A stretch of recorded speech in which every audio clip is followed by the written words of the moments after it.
Hey guys, I'm sorry I couldn't be with you guys today, but I don't want to get you guys sick. Today I wanted to talk with you about the integer exponents because I understand that some of you just don't understand what's going on with the variables. And so I've got the warm-up here that you guys should have already done. And let's just talk about what you should already understand. If you raise something to the 0 power, no matter what is inside the parentheses, you're going to get 1. All right? If you raise anything to a negative power, we're going to say negative n, okay?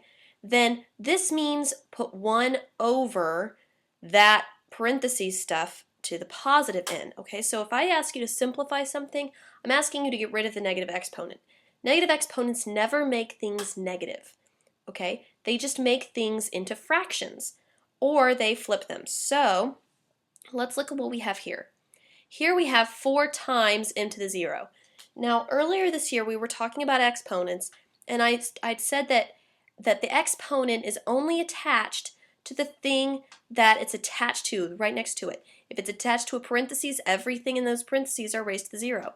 If it's attached to the m here, that's the only thing it's attached to. It's not attached to the 4. So this is 4 times m to the 0. Well, m to the 0 is 1. So 4 times 1 is 4. So that was your answer. That should be your answer for number 1.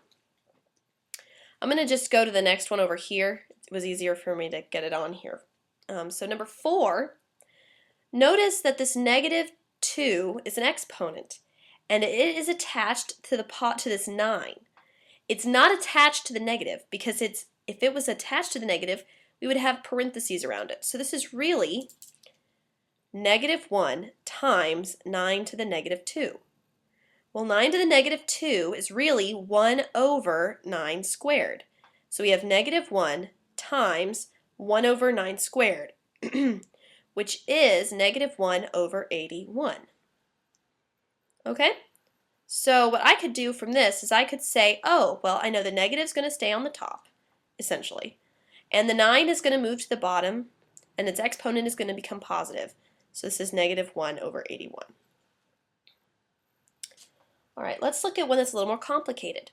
Here, the 0 power is only on the f, so the 2 is going to stay by itself. So this is 2, because the f is just a 1, f to the 0 is 1. Then we have 7 times g to the negative 10th. Well, negative g to the negative 10th needs to be, it's basically 1 over g to the 10th, but a fraction and a fraction is not what we want to write. It's very sloppy and we have to correct it. But really, when you have 2 over 7 over g to the 10th, what is that really? Well, remember when you divide by a fraction, you multiply by the reciprocal.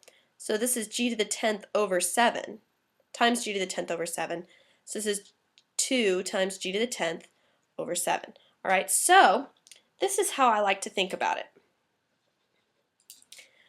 When you have a negative exponent in the denominator, he's unhappy, so you need to move him to the top. If you have a negative exponent in the numerator, he's unhappy, so you need to move him to the bottom. All right, so this is really 2 over 7. This is just a 1. The f to the 0 is a 1, and the g is unhappy, so we're going to move him to the top. And then we're done, because nothing else can be simplified. All right? Number 5. Now this one was a lot more complicated. But if you think about it in the terms that I've just described, okay, instead of writing a whole lot of fractions and fractions, you would see that a to the negative 7th means a is unhappy where he is, so he's going to move to the denominator. B is fine, so b squared is going to stay on top. C to the cube, c cubed is going to stay on the bottom because he's happy. And d to the negative 4th, he's unhappy, so d to the 4th is going to be on the top. So I have b squared times d to the 4th over, I'm going to put a first, so it's in alphabetical order. A to the 7th times c cubed. Now if you put c cubed times a to the 7th, it's the same thing. Alright, but all you had to do was get all of the exponents to be positive. And you do that by swapping the place they are in the fraction. So numerator, denominator. Alright, so here's another one.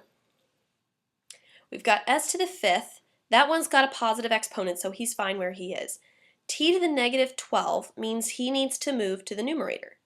All right, so we've got s to the 5th times t to the 12th. Oops. Alright, so there we go. we have a denominator of 1 now, but we don't have to write that. Alright, this one, you've got b to the 0, c to the 0. Well, b to the 0 is 1, and c to the 0 is 1, so this is 1 times 1, which is 1. And that is it, okay? Hopefully this helped you a little bit more on the exponent thing. Today's class activity, you should be alright. It's not that hard, and I will have the video ready for you after school. Alright, have a great day in class. I'll see you guys later.